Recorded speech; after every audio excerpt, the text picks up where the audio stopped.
Hi, this is Yolanda Vanveen, and in this segment we're going to talk about how to prune holly shrubs. Now, hollies are a beautiful shrub. They look like a small tree. They get beautiful red berries on them at Christmas time, and they remind you of Christmas and of your childhood. I love holly very, very much. And they're a plant that's easy to grow. They just need a full sunny location and lots of time.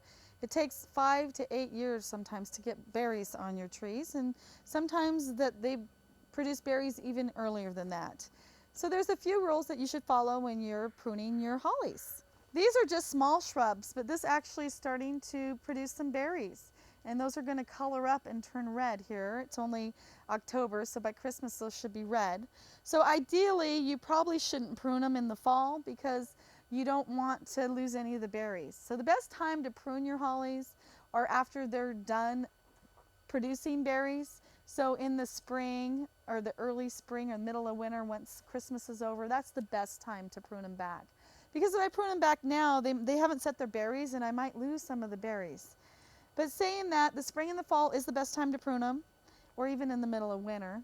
So it's easy to prune them, and you can prune them pretty much any time of the year, but you want to be careful not to cut too many of the berries out. So you want your bush, the goal is to train your trees so that they're more in a circle as opposed to this lanky Medusa type plant. And so by just carefully pruning them just a little bit every year, you can make them grow in more of a hedge shape than a wild shape. So it's very easy. I try to make sure not to prune the ones with the berries. And when you prune back, I try to cut at an angle just down to where another leaf is coming up. And anything that's really long and lanky you want to cut out. Anything that's really growing wild to the side, I try to just take the ones off the bottom out a little bit because they just get kind of wild. And just by evening it out just a little bit, it makes all the difference. So this has got some new growth too. So sometimes if you just cut into that just a bit, it'll just make it fill out instead of being so long and lanky.